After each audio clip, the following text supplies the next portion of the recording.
Bonjour à toutes et toutes les amis, comment allez-vous? Moi écoutez, ça va super bien. J'espère que vous allez bien. Nous sommes à quelques encablures, vous l'avez remarqué, du week-end. Et oui, ça fait du bien.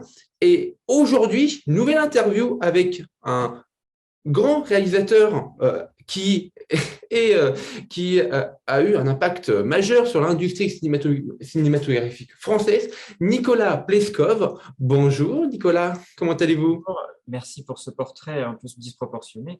Merci. Et c'est Pleskov, Pleskov. Ah, Pleskov, désolé.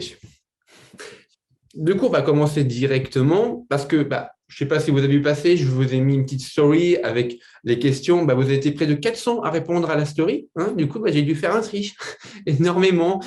Du coup, c'est parti. J'ai sélectionné 5 questions qui ont été le plus posées. C'est parti. Question 1 de Ryan96. Le film a été terminé où et quand? Post-Covid ou avant Covid-19? Alors, il a été tourné en plein Covid-19. Il a été tourné entre novembre 2020 et fin janvier 2021. Il a été tourné dans le nord, à côté du Crotoy, dans un château assez formidable. Et on a fait 2 semaines en janvier 2021 en studio à Villeurbanne, en Auvergne-Rhône-Alpes, à côté de Lyon.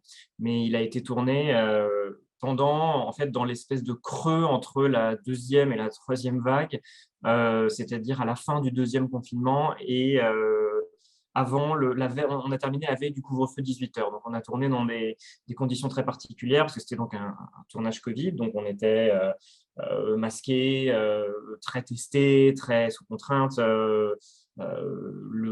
Tous les magasins étaient fermés, les restaurants étaient fermés. Donc, c'était compliqué pour la régie qui devait loger des gens alors que tout était fermé. Donc, on a ouvert des hôtels pour nous. Tout ce qui était cantine, évidemment, on avait un traiteur avec nous, mais le soir, on ne pouvait pas manger dans les restaurants. Donc, le traiteur venait nous faisait faire à manger. C'était très particulier comme ambiance, mais finalement, on a eu plutôt de la chance. Ouais. Ah, effectivement, c'était très, très particulier, la vache. Euh, Deuxième question de James Gibbs, qui est peut-être un peu plus productionnel, ce que j'ai d'ailleurs envie de me tourner d'ailleurs, parce que moi, je suis à ICA pour un bachelor réalisation et production, j'aimerais devenir producteur. Peut-être que bientôt, dans l'avenir, je produirai vos films d'ailleurs. Euh, donc, quel a été le budget du film? Alors, le budget du film était un peu plus de 3 millions d'euros, 3 ou 3,4, ce qui est très, très, très bien pour un premier film et qui est juste ce qu'il faut pour un film qui avait cette ambition-là, disons. On avait une ambition qui était une ambition presque, entre guillemets, pas de premier film, dans le sens où il y a un casting un peu imposant, où on avait une direction artistique, où j'avais envie et besoin d'une direction artistique très, très marquée, très forte et très chère, en fait. Donc on est d'une certaine façon confortable, de l'autre un petit peu moins. D'accord, ok. Du coup, le film a besoin du million d'entrées pour être rentable, du coup? Non, pas du tout. Non, non, le Non, pas du million tout. d'entrées, non, non, non, non. De toute façon, la question de la rentabilité du cinéma se pose pas tout à fait comme ça, dans le sens où je veux dire, voilà, moi, je me suis payé quand je fais le film, la production gagne aussi de l'argent sur la fabrication du film. La plupart des films ne sont pas rentables, mais ce sont pas pour autant c'est pas pour autant des gouffres financiers dans le sens où tout le monde se paye aussi avant. Donc non, non, et finalement 3 millions, c'est pas énorme. Donc non, non, on n'a pas du tout besoin de millions pour être rentable. Ok. Troisième question de McGee78. Combien de temps a le tournage pour la pré-production? La production, donc entre parenthèses, le tournage et la post-production. Alors la pré-production, bah, bon, évidemment, il y a le scénario. Le scénario, c'est 5 ans d'écriture. Oui, oui, oui. Mais c'est beaucoup, mais c'est pas inhabituel ni anormal pour un premier film. Donc c'est 5 ans d'écriture. Après, il y a 1 an de financement. Euh, la prépa du film, donc vraiment la prépa de la fabrication du film a duré 3 mois. Donc c'est un temps qui est finalement très très ramassé pour tout fabriquer. Le tournage dure 6 semaines, ce qui est peu dense. Et la post-production, entre 7 et 8 mois, on a fait la post-production. Le montage a duré fin janvier à mi-mai, et après, tout ce qui était montage son, mixage, étalonnage, musique, c'est terminé fin juillet. Fin juillet. D'accord, ok. Allez, quatrième question de Team OT. Bon, un peu acide, je trouve, cette question-là, mais intéressant parce que je l'ai lu beaucoup aussi. Le film est-il un simple remake français de Knives Out à coton tiré? Ah, je suis désolé de poser cette question-là, mais Mais non, pas de problème. Alors, non, ce n'est pas un simple remake d'À couteau tiré, dans le sens où, d'une part, je n'ai pas vu À couteau tiré, donc comme ça, au moins, voilà.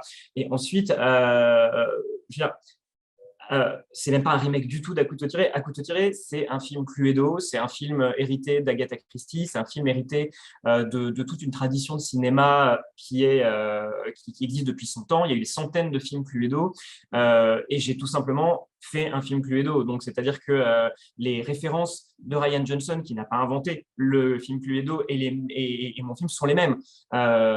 Moi, déjà, d'une part, mon film, je l'ai écrit entre 2014 et 2019. Et À couteau tiré est sorti en 2019, fin 2019. Donc voilà. Ensuite, en fait, si vous voulez, je sais ce qui fait penser ça, c'est l'affiche. C'est l'affiche qui fait se poser cette question-là. Mais l'affiche, si vous voulez, une affiche, c'est un support de communication. Et qu'est-ce que doit dire une affiche? Elle doit dire, voilà, le genre de film que vous allez voir. Voilà, il y a tellement de films qui sortent qu'il faut que l'affiche tape fort et dise, voilà le genre de film que vous allez voir.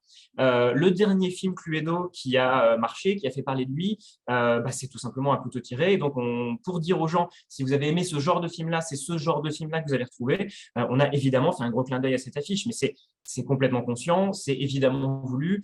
Et c'est vrai que ça m'a fait un peu rigoler quand j'ai vu certaines personnes qui avaient l'impression de déterrer un truc que j'avais pas remarqué ou que je voulais faire semblant de cacher. Non, le film est sorti il y a 2 ans, évidemment, qu'on voulait faire clairement un clin d'œil à cette affiche. Après, les films Cluedo, c'est vraiment une très, très grande tradition. Moi, mes références, c'est le film Cluedo, le film qui est sorti dans les années 70. C'est un film qui s'appelle Un cadavre au dessert. C'est 8 femmes de François Ozon. C'est les films de Pascal Thomas. C'est les petits meurtres d'Agatha Christie. En fait, il y a une tradition infinie de films Cluedo. La bonne nouvelle, c'est qu'À couteau tiré a un peu remis le genre dans le paysage et que du coup, peut-être que des gens ont pensé que c'était un peu un nouveau genre, ou en tout cas la première occurrence de ce genre-là qui réapparaissait, mais c'est en fait dans une tradition beaucoup plus ancienne que je m'inscris. ok, bah, hyper réponse claire, nette et précise. C'est donc pas un remake, tout simplement. Non, mais qui se pose. Mais non. Et peut-être que je finirai par voir À couteau tiré un jour, hein, mais Oh, regardez-le, il est vraiment très bon. non, mais j'en suis sûr. Mais en fait, j'ai un peu presque fait exprès de ne pas le voir parce que j'étais en financement de mon film quand il est sorti. Et je me suis dit, voilà, c'est le même registre de film. J'ai peut-être pas envie en fait, j'avais pas envie de m'imposer. Le financement, c'est une période où on est un peu vulnérable. On n'est jamais sûr que le film se fera. Et je n'avais peut-être pas envie de voir un film du même genre que le mien, terminé, là où j'étais dans plein de questionnements et plein de doutes. Effectivement. Eh ben, merci en tout cas pour ces réponses incroyables et magiques. Allez, cinquième question de mes abonnés. Et c'est un ami à moi qui est dans ma classe à Icar. Comment dirigez-vous vos acteurs sur vos tournages? Alors, bon, je ne peux pas faire de généralité parce que finalement, j'ai fait un long métrage et 2 courts, donc je n'ai pas encore peut-être de méthode. Mais ce qui est certain, c'est que c'était plutôt, je dirais, à la carte en fonction de mes comédiens. J'ai travaillé avec des personnalités très différentes sur ce film qui avaient soit des envies, des besoins ou des façons de travailler différentes, soit qui n'ont pas imposé, mais qui venaient avec une façon de travailler à eux, à laquelle je me suis aussi adapté. Ce qui était sûr, c'est que pour moi, en fait, le gros de la direction d'acteur se situe presque avant le tournage. Il se situe presque en fait, à la première rencontre avec les comédiens. C'est-à-dire que quand vous avez un scénario comme ça, c'est une comédie qui joue beaucoup avec le grotesque, c'est un projet risqué. Parce qu'une comédie, si c'est raté, c'est très raté, et qu'on n'aura pas la même indulgence pour une comédie pas complètement réussie que pour un film peut-être plus naturaliste. Une comédie ratée, ce ne sera jamais charmant, concrètement. Donc, il y a un truc où, quand vous sollicitez des comédiens, et en l'occurrence des grands comédiens, pour moi, ce qui était important, c'était de montrer que je savais exactement où je voulais aller et que mes références étaient extrêmement précises et que le type de jeu que je voulais était extrêmement précis. Justement pour les rassurer d'une certaine façon et montrer que je savais exactement ce que je voulais ce dans quoi je voulais qu'ils aillent. Et après, au sein de ce canevas-là, je les laisse composer. Donc, quand je les ai rencontrés, je leur ai tous donné des références précises, qui étaient les films de Blake Edwards, qui étaient les comédies de François Ozon, en l'occurrence, pour le coup, Huit femmes, Potiche. Et je leur ai dit, voilà, c'est ce type de jeu-là, c'est ce type de rapport au grotesque, au burlesque-là. Il y a une forme de théâtralité, mais ça ne doit pas être théâtreux, ni du théâtre, ni du théâtre filmé. Donc, c'est une espèce de sophistication à l'anglaise, une exagération, mais contenue. Donc, c'est quelque chose qui est un peu qui est complexe à jouer pour un comédien. À partir du moment où ils avaient, je pense, bien intégré le canevas, je leur ai donné une sorte de limite haute de comédie et de limite basse de comédie, puisqu'il s'agit vraiment d'être hors de la réalité, c'est juste à la direction artistique. À partir du moment où j'ai vu que j'ai senti qu'ils avaient, je crois, bien compris ces références-là, je les ai laissés composer à l'intérieur de ça. Je sais que par exemple, Alice Paul n'a pas besoin de beaucoup de références. Elle a besoin qu'on se parle, elle a besoin de comprendre le personnage. Après, elle part et elle travaille beaucoup seule son personnage. Et après, elle compose sur le plateau et c'est plutôt de l'ajustement. Et comme on s'est tout de suite très, très bien entendu et très, très bien compris, j'ai quasiment, j'ai quasiment rien eu à faire pour ajuster Alice puisqu'elle avait parfaitement compris le personnage. C'est que Pablo Poli, lui, a plus besoin de s'ancrer dans des références de jeux, des références de films. Donc, on a beaucoup parlé de personnages, même plus que de films. Miu Miu, elle a besoin de beaucoup de psychologie. Elle a besoin de beaucoup comprendre la psychologie de son personnage, les raisons de ce pourquoi elle agit comme ça. Sarah Stern, elle, on a beaucoup travaillé sur le personnage en lui-même, pas tant en termes de référence, en termes de où elle, en tant que comédienne, pouvait amener le personnage vers le mieux, pouvait sortir des choses d'elle-même aussi. Donc, il y a presque un travail de recomposition avec Sarah. Et ça a été comme ça, voilà, différent avec à peu près tout le monde, mais d'une manière générale, sur le plateau, on ajuste, on va vers le plus, vers le moins, mais si la première rencontre s'est bien passée et a été bien intégrée, ça se fait non pas tout seul évidemment, mais en tout cas, on ne peut pas se tromper complètement après, je crois. Ok, bah c'est super passionnant. Vous avez des réponses extrêmement précises et extrêmement bien rythmées. J'adore. Et bah, du coup, bah, c'était la fin des questions de mes abonnés. Maintenant, ce sont mes questions. Il y en a 4. Et vous allez voir, il y a 2 questions qui sont à peu près similaires, mais qui ont une petite particularité. Alors, première question, quel rapport avez-vous avec les grosses comédies françaises, franchise Bon Dieu, Les Tuches, Les Visiteurs? Est-ce que vous les aimez? Est-ce que vous les aimez pas? Est-ce que vous trouvez que ça casse quelque chose dans le domaine cinématographique? Est-ce que ça rajoute? Est-ce que ça enlève quelque chose? En fait, après, il y en a que je trouve extrêmement drôles, d'autres que je trouve moins drôles. Voilà, je n'ai pas un avis extrêmement tranché sur les grosses comédies françaises, dans le sens où Parce que beaucoup de gens disent, ah, c'est de la merde, machin, bah, mais après, tout le monde y va.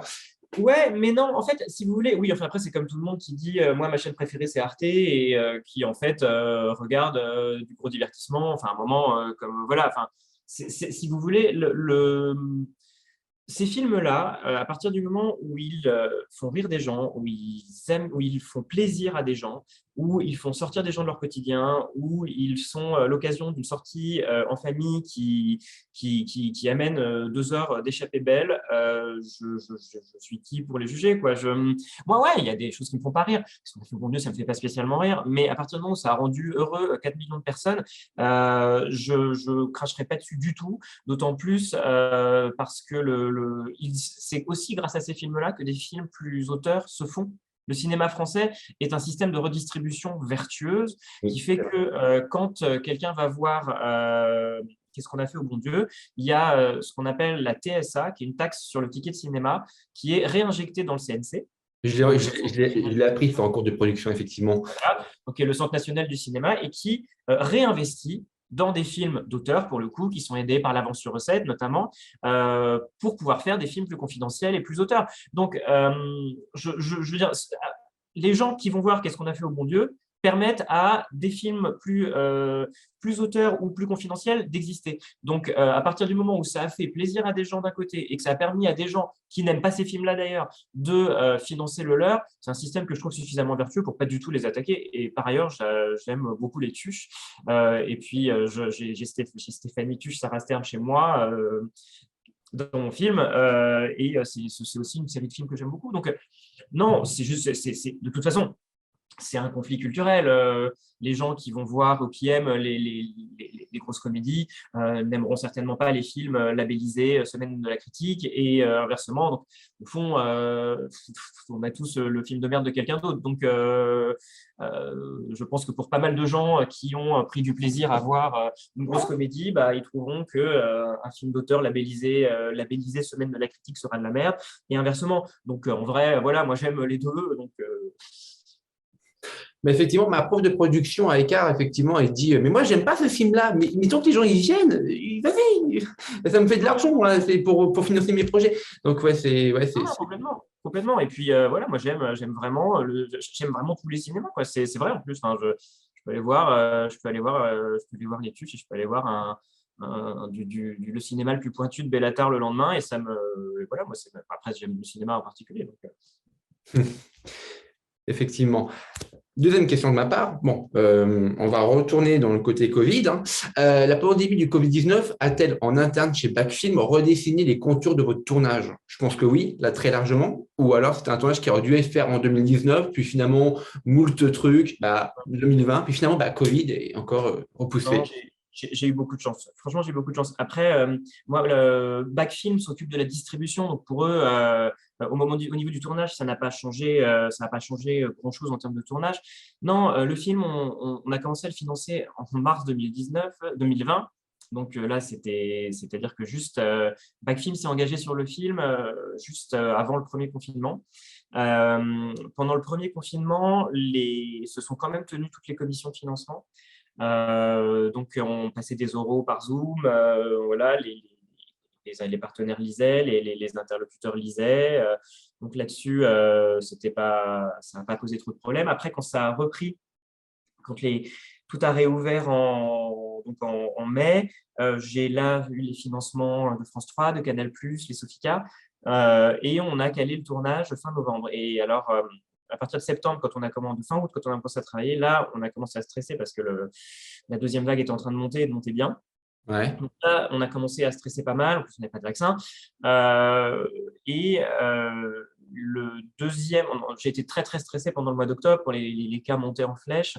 Et le deuxième confinement a été annoncé au mi-octobre et en fait, miraculeusement, les tournages ont pu se maintenir. C'était inespéré, vraiment, enfin, c'était inespéré. On a donc pu continuer la prépa dans une ambiance très particulière parce que tout était fermé. Ça a été un truc aussi, voilà, l'équipe costume, c'était plus compliqué parce que tout était fermé, qu'il fallait faire venir les tissus de loin. L'équipe déco et accessoires, c'était évidemment plus compliqué aussi parce que tout était fermé.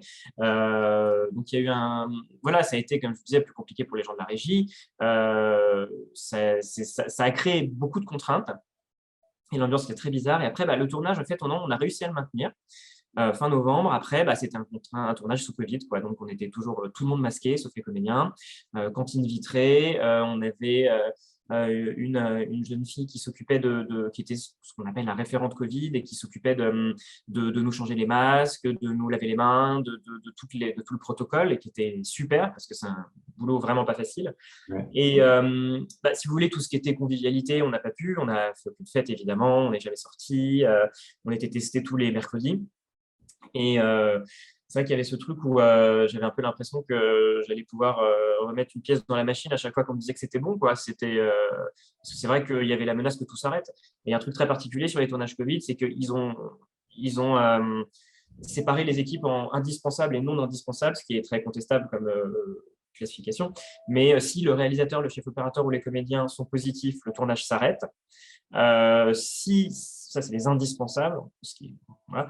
Et si d'autres membres de l'équipe sont infectés, il en faut 3 pour arrêter le tournage. Donc, on a eu beaucoup de chance, parce qu'on a eu 0 cas jusqu'à début janvier. On a eu un cas qui était une habilleuse. Donc ça, c'est flippant parce que les habilleuses sont évidemment très proches des comédiens. Donc, ça a mis une espèce de froid glacial sur le plateau. C'était très particulier.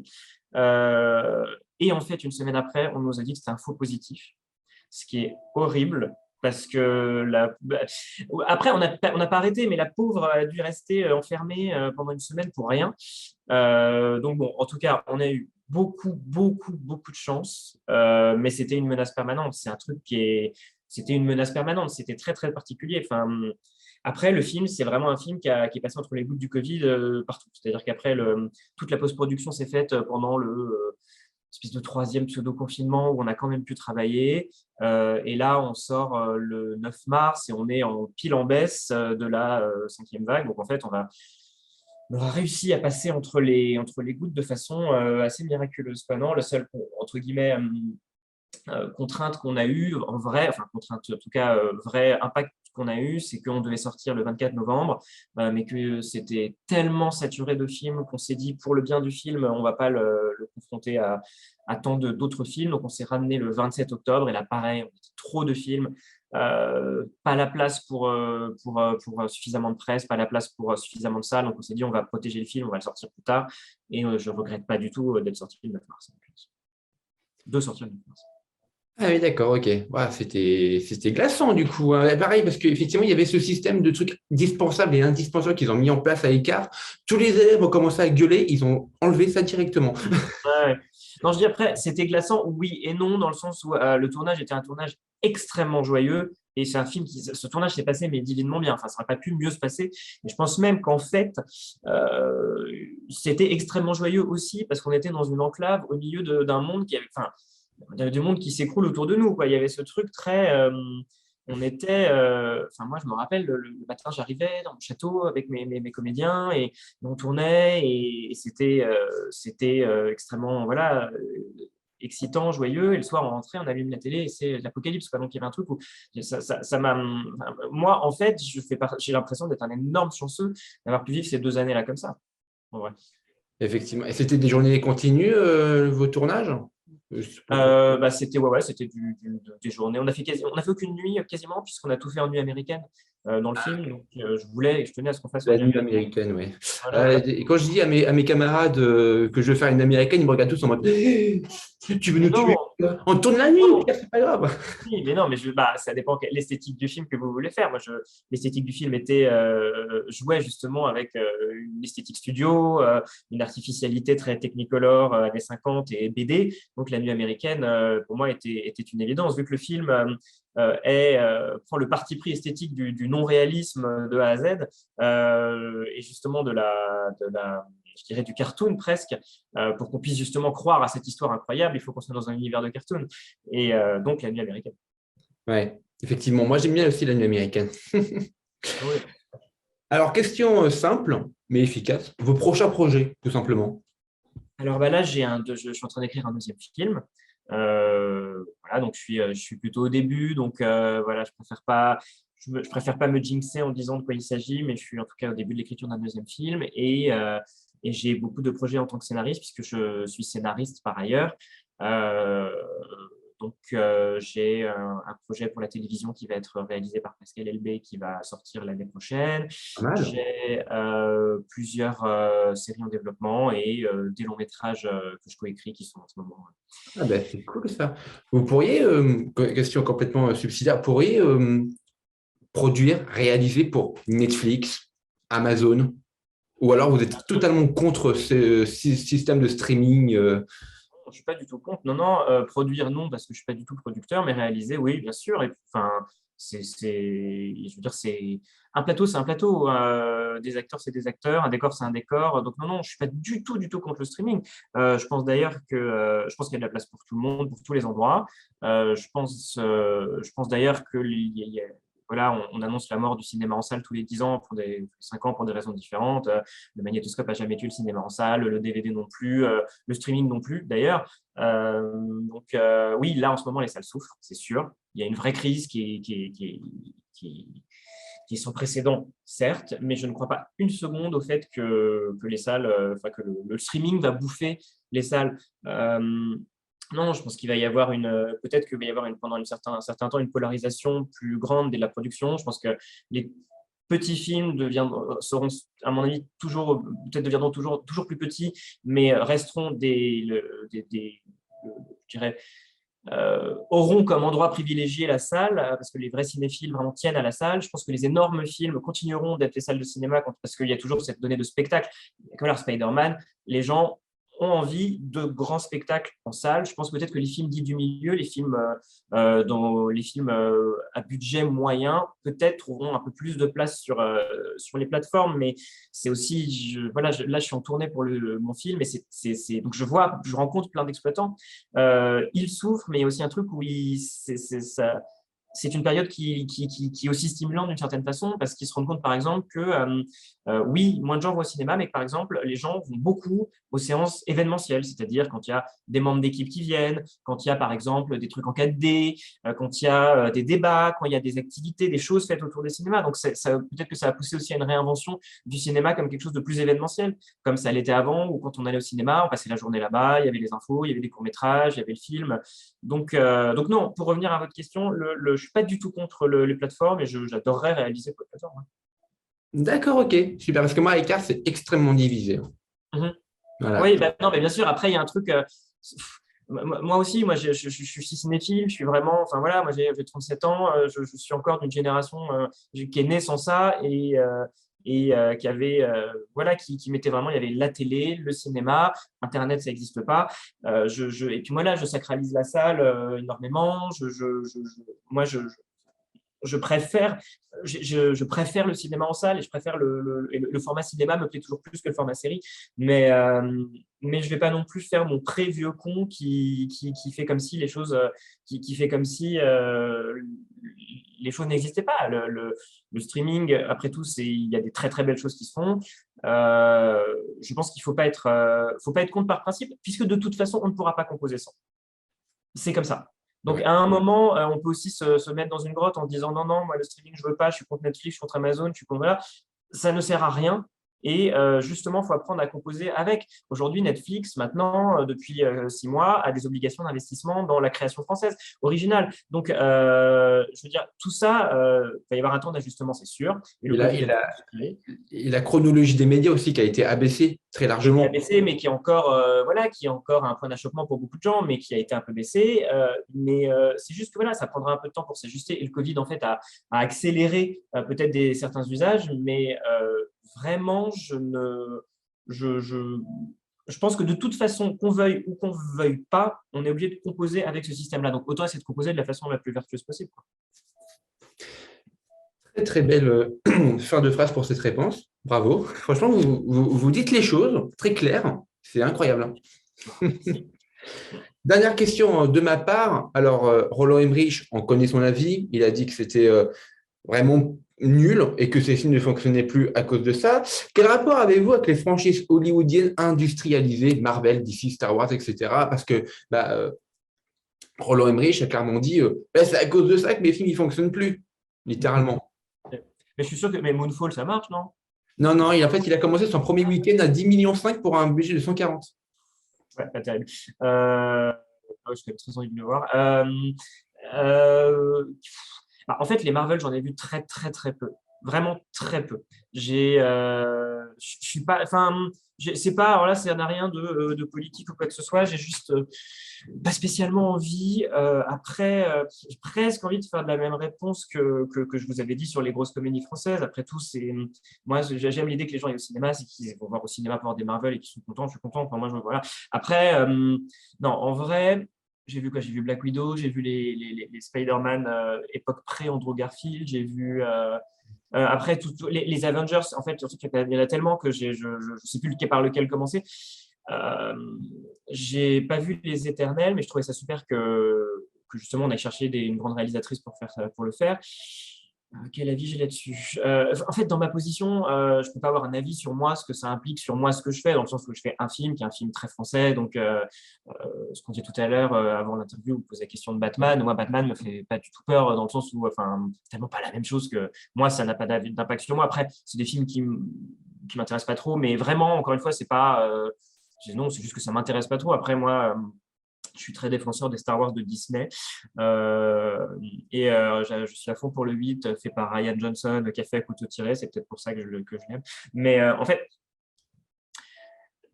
moi, je peux parler de Star Wars. Moi, Star Wars, je trouve que. Les derniers, c'est Non, pas terrible. Hein. Bah moi, en fait, pour moi, je considère que Star Wars, c'est des films, c'est des suites impossibles à faire. C'est-à-dire que c'est comme si on faisait la Bible 2, quoi. Enfin, je veux dire, c'est impossible à faire. Donc, donc, quoi qu'il arrive, faire la suite de Star Wars, c'est s'exposer à se prendre des volets de merde dans la figure, puisque de toute façon, vous vous attaquez à quelque chose qui fait partie de la culture populaire pour l'éternité. Donc, de toute façon, ça ne peut que pas plaire. Donc, moi la dernière trilogie, elle appuie exactement aux endroits sur lesquels elle veut appuyer. Je voulais qu'on appuie, c'est-à-dire des appuis de retour à l'enfance et de nostalgie. Je suis allé la voir pour ça. Je ne suis pas allé la voir pour qu'on révolutionne, qu'on me révolutionne Star Wars, mais pour qu'on appuie sur la nostalgie. Donc, j'ai pleuré pendant la fin du 9. Je me suis fait avoir sur tous les points sur lesquels il voulait m'avoir. Et je trouve que c'est des films qui sont assez brillants en mise en scène. Après, est-ce que c'est des films qui...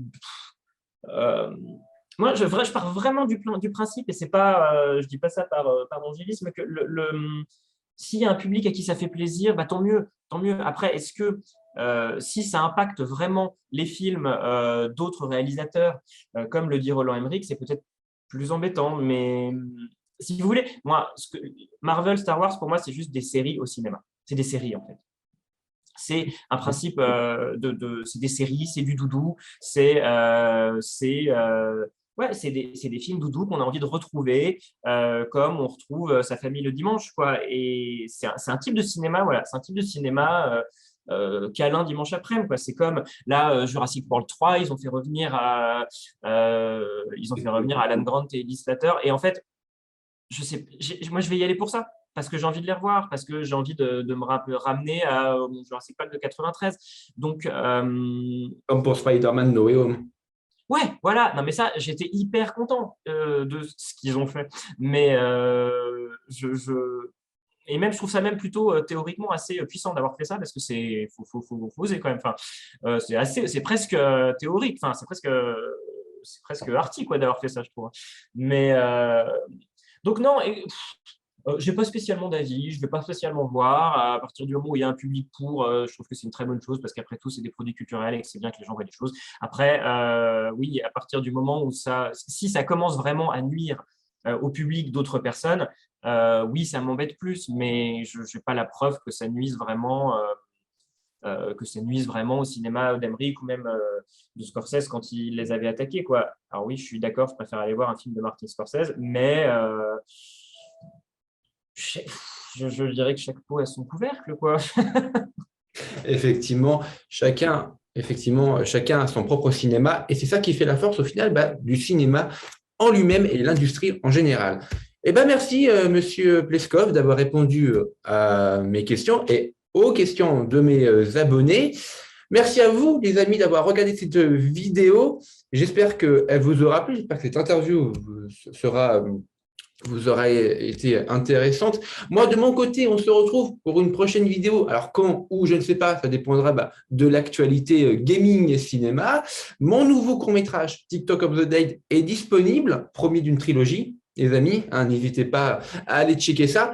Allez, ciao tout le monde, c'était The Creative Man. Au revoir.